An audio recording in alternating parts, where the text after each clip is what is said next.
A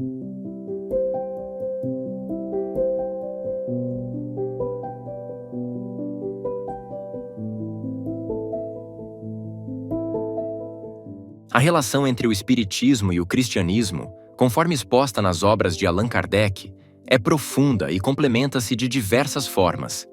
Kardec, o codificador da doutrina espírita, não via o espiritismo como uma nova religião que substituísse o cristianismo, mas sim como uma continuação e ampliação dos ensinamentos morais de Jesus Cristo, adaptados ao progresso espiritual e intelectual da humanidade. Aqui estão os principais pontos que explicam a relação entre espiritismo e cristianismo, utilizando como base as obras de Allan Kardec. 1. Jesus como guia e modelo moral. Em O Evangelho segundo o Espiritismo, Allan Kardec deixa claro que o espiritismo reconhece em Jesus o maior modelo moral a ser seguido.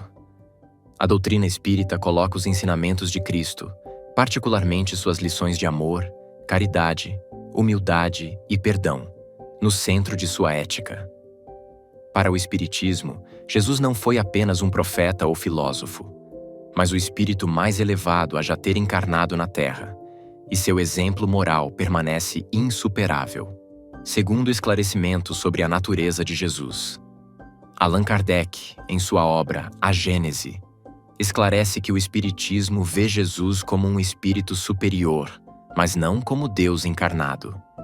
Isso é uma distinção importante em relação ao cristianismo tradicional, que vê Jesus como parte da Trindade.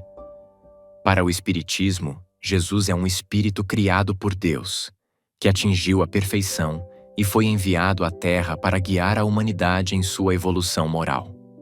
3. A lei de amor e caridade. Tanto no Espiritismo quanto no cristianismo, o amor ao próximo e a caridade são princípios fundamentais. No entanto, o Espiritismo enfatiza que esses princípios não se limitam a atos externos, mas devem vir do coração, como um reflexo do verdadeiro entendimento das leis divinas. Em O Evangelho segundo o Espiritismo, Kardec dedica um capítulo inteiro à caridade, ensinando que ela deve ser prática constante de quem deseja evoluir espiritualmente. Quarta reinterpretação de dogmas cristãos.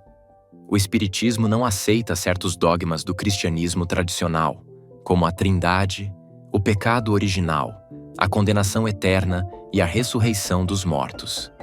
Em vez disso, propõe interpretações mais racionais e compatíveis com a evolução do pensamento humano.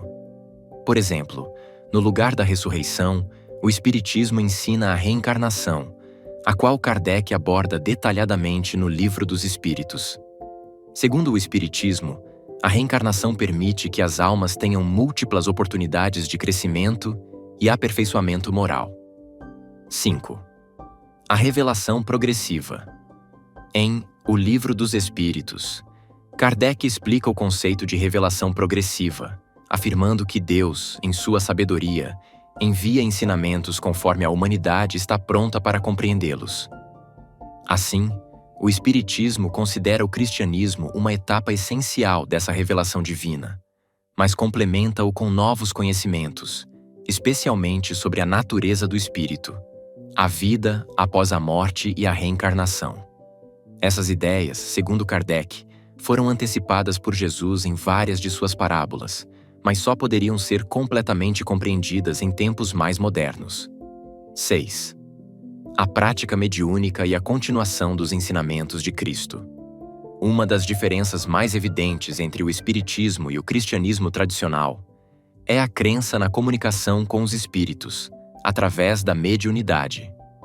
No entanto, Kardec argumenta que essa prática não contradiz os ensinamentos de Cristo.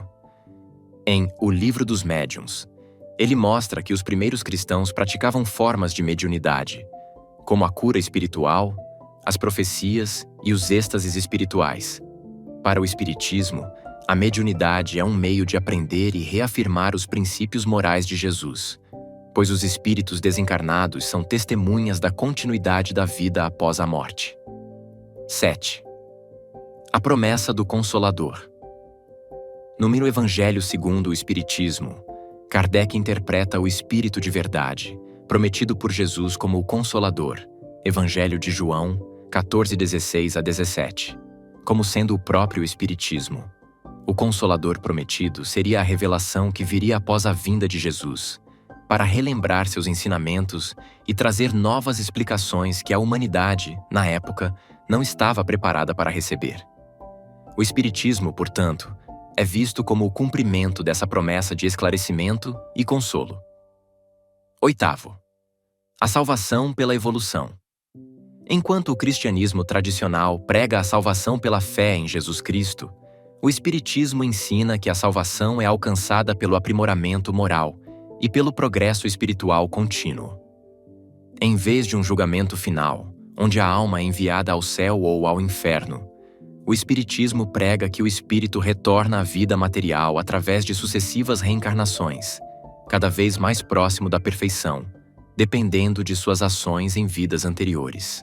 Nona, livre-arbítrio e responsabilidade pessoal. Outro ponto de convergência entre espiritismo e cristianismo é o reconhecimento do livre-arbítrio, embora com uma ênfase diferente. O espiritismo ensina que cada pessoa é responsável por suas ações e que, através do uso correto do livre-arbítrio, é possível construir seu destino, tanto em uma encarnação quanto em futuras. Essa ideia está bem fundamentada em O Livro dos Espíritos, onde Kardec explica que cada ser humano é o artífice de sua evolução e que as consequências de suas ações, boas ou más, refletem-se na vida presente e futura. Conclusão: o Espiritismo se posiciona como uma continuação e um aprofundamento dos ensinamentos morais do cristianismo, esclarecendo e ampliando temas como a vida após a morte, a reencarnação, o progresso espiritual e a comunicação com os espíritos. Allan Kardec, em suas obras, não apenas reitera a centralidade de Jesus e sua moral de amor e caridade, mas também ajusta a compreensão de alguns pontos, oferecendo uma visão mais racional e compatível com a evolução do pensamento humano. Para os espíritas, o cristianismo e o espiritismo caminham juntos, com o último sendo o desdobramento natural e progressivo da revelação cristã.